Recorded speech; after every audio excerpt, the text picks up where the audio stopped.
नमस्कार दोस्तों, स्वागत है आपका एक और रियल लाइफ डरावनी कहानी में।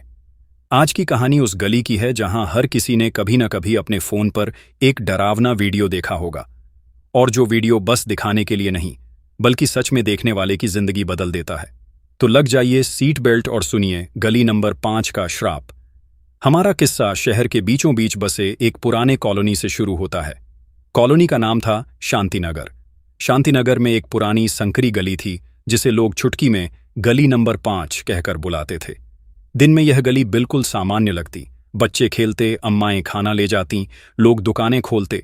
मगर रात होते ही एक अजीब सी खामोशी छा जाती, जैसे हवा भी वहां कदम से कदम मिलाकर चलती हो। मेरे दोस्त आदित्य ने मुझे पहली बार उस गली के बारे में बताया था।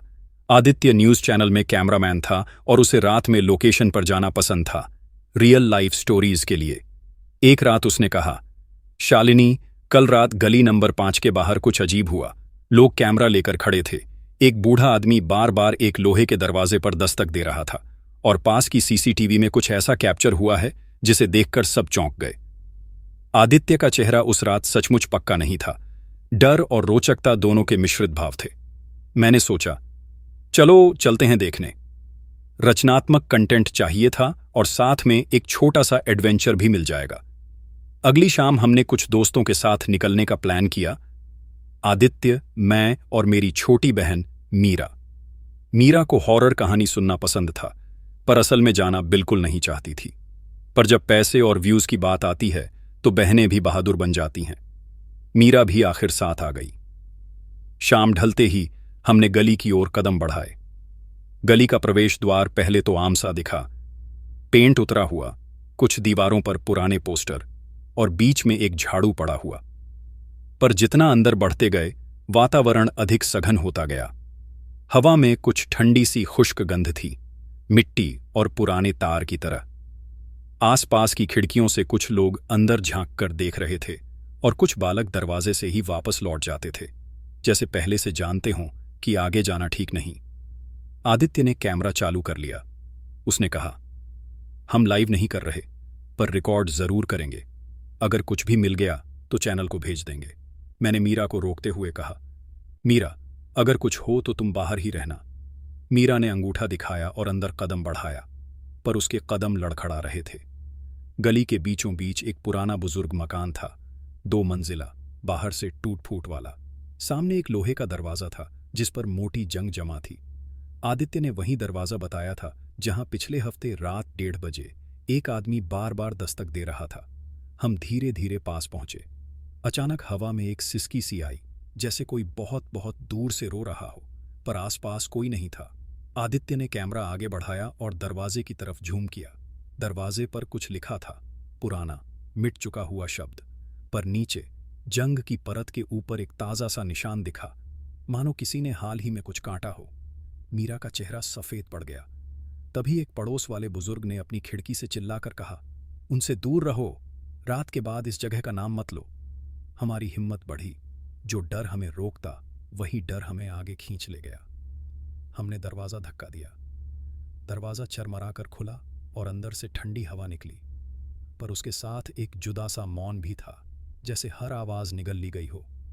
घर के अंदर कदम रखते ही फर्श पर कुछ पुराने अखबार बिखरे हुए थे और दीवारों पर अजीब चित्र। पर चित्रों में चेहरे नहीं थे, सिर्फ धुंधले, जैसे कोई चेहरा मिटा दिया गया हो। कमरे के एक कोने में एक छोटा सा शीशा पड़ा था।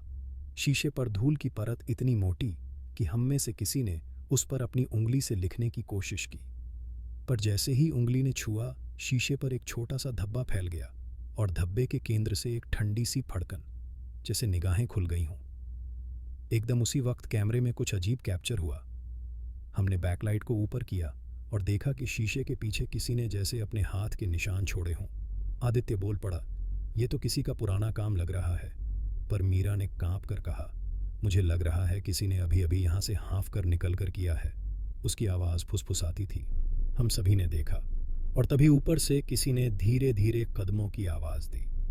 कदम ऊपर वाले माले की सीढ़ी से आ रहे थे, तो हम ऊपर चढ़े और ऊपर के कमरे में एक पुरानी रंग बिरंगी दर्पण रखी हुई मिली। दर्पण पूरा दरिद्र था, पर शीशे साफ था। अजीब बात यह कि दर्पण में हमारा प्रतिबिंब नहीं दिख रहा था। दर्पण की सतह में एक हल्की सी हलचल थी, मानो कोई छाया अंदर से सरक रही हो। आदित्य ने फ्लैश चलाया। दर्पण की सतह पर एक छोटी सी लकीर दिखाई दी और अचानक दर्पण की सतह पर धुएं जैसी परत उभर आई और भांति भांति के चेहरे एक पल में उभर कर फिर मिट गए। हम तीनों चौंक गए। मीरा जोर से चिल्लाई और पीछे हट गई। उसी समय घर के नीचे से किसी ने जोरदार ठसाका किया, जैसे दरवाजा बंद हो गया हो। हमने नीचे भागकर दरवाजा खोला, पर बाहर कोई नहीं था। कॉलोनी के लोग अपनी खिड़कियों से देख रहे थे, पर किसी की हिम्मत नहीं थी कि वो पास आकर कुछ कहे। अगले दिन आदित्य ने कैमरा की फुटेज चेक की और जो मिला उसने हम सबका रंग बदल दिया। वीडियो में साफ दिखाई दे रहा था कि रात 12-7 बजे के आसपास दर्पण के सामने कोई खड़ा होता है, पर कैमरा उस इंसान को नहीं दिखा रहा था। बस दर्पण की सतह में हलचल और अचानक दर्पण के ऊपर से एक स्याही सी चीज बाहर निकलती दिख रही थी और फिर गली के अंदर हवा के साथ कुछ परछाई सी जा रही थी। ठीक उसी वक्त कॉलोनी की सीसीटीवी ने भी कुछ कैप्चर किया। एक काली आकृति जिसने गली पार की और खिड़की के पास रुककर बिना किसी आवाज के हमें घूरा। वीडियो वायरल हुआ। लोग आए, लोग गए। कईयों ने बताया कि वे भी रातों में अजीब अजीब चीजें सुनते। किसी ने कहा कि रात को कोई घर में रोता है, किसी ने कहा कि किसी की आवाज सुनाई देती है, मां बाहर मत जाना। पर सबसे भयावह बात यह थी कि हर साल लगभग इसी समय में, यानी अक्सर बरसात के पहले, कुछ लोग बताते कि दर्पण की सतह पर चेहरे उभरते हैं और फिर किसी की मौत हो जाती है या कोई अचानक गायब हो जाता है।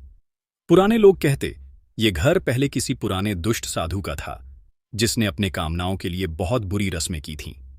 उसकी आत्मा चाहती थी किसी को अपने काले जाल में पकड़ना।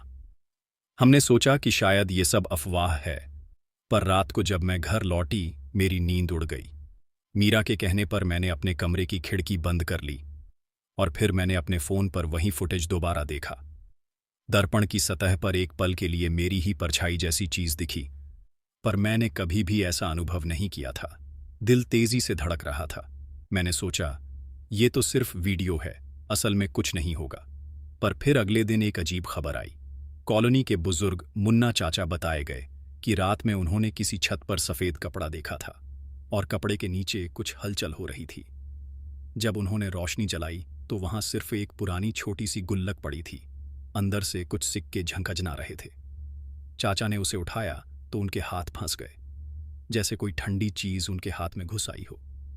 चाचा की आंखें फटी रह गईं और वे कुछ दिनों के लिए बुरी तरह बीमार पड़ गए।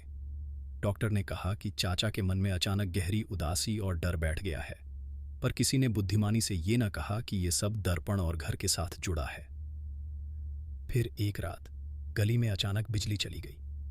अंधेरा इतना घना हुआ कि दिन भी कम लगने लगा। लोग अपने घरों के आगे दिए जलाकर बैठे थे। आकाश में बादल घिर रहे थे और हवा में एक कंपन था। तभी कॉलोनी की एक लड़की नंदिनी गायब हो गई। नंदिनी स्कूल से वापस घर नहीं आई और उसका मोबाइल भी न मिला। लोग सारा कॉलोनी ढूंढने लगे, पर जैसे जैसे रात गहराती गई डर और बढ़ता गया। अगले सुबह नंदिनी की काली सी तस्वीर घर घर लटकी हुई मिली, पर असलियत यह थी कि नंदिनी के कमरे में दर्पण पर एक निशान था, उसका छोटा सा हाथ का निशान, और दर्पण की सतह पर उसने कुछ लिखा था, रू से उलझे अक्षरों में, लौट आओ। आदित्य और मैंने तय किया कि अब या तो हम सब बाहर निकलकर इस कहानी का सच ढूंढेंगे या हम भी खो जाएंगे। हम रात को दर्पण के पास रहे और कैमरा लगाकर बैठ गए।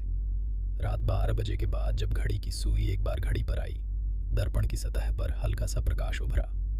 हमने देखा कि दर्पण की सतह पर कोई छाया उभर रही थी, पहले धुएं की तरह, फिर रूप लेती हुई, और फिर उसकी आकृति बनती गई। वह आकृति मानव जैसी थी, पर चेहरा उसकी धुंधला था। अचानक दर्पण के अंदर से एक आवाज आई, बहुत धीमी, बिल्कुल कान में फुसफुसाने जैसी, किसी को ले आओ, किसी को साथ ले आओ। मीरा कांप उठी और रोने लगी। आदित्य ने कैमरा जोर से पकड़ा और कहा, सिस, हम इसे दिखाएंगे, यह सच है। पर जैसे ही उसने कैमरा से ज्यादा नजदीकियां लीं, कैमरे की बैटरी अचानक गिरने लगी और हमारे फोन अपने आप रिस्टार्ट हुए। जब फोन चालू हुए तो हमें दिखा कि दर्पण की सतह पर अब कुछ अस्पष्ट निशान उभर रहे थे और उनमें से एक निशान नंदिनी के हाथ जैसा था। फिर जैसे ही हम हिलकर पीछे हटे, दर्पण के अंदर से वह आवाज एकदम तेज हो गई, ले आओ, ले आओ। और उस आवाज में नंदिनी की जानिब से एक छोटी सी हंसी भी मिली, पर वह हंसी न तो सुखी थी न ही खुश, वो एक बुलाहट थी।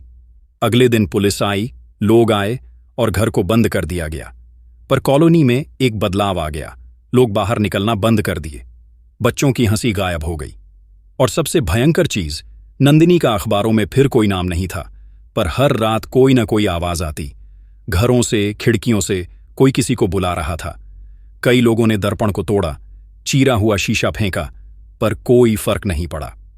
दर्पण के टुकड़ों से भी आवाज आती थी, और वह आवाज उन टुकड़ों में इकट्ठा होकर गली में फिर से फैलती, जैसे कोई जाल बनता जा रहा हो। कहानी यहीं खत्म नहीं होती। सालों बाद भी कॉलोनी के नए लोग कहते हैं कि बरसात से पहले अजीब घटनाएं होती हैं। कई बार लोगों ने फोन में रिकॉर्ड किया कि रात 12:07 पर किसी की आवाज कहती है, मैं भूखी हूं। और फिर अगले दिन उनके घर के दरवाजे पर वहीं छोटी सी गुल्लक मिलती है, खाली। लोग इसे खाली सी प्रथा समझकर छोड़ देते, पर जो गुल्लक पाती थी वह इंसान 3 दिन में खो सा जाता, उदास, चुप।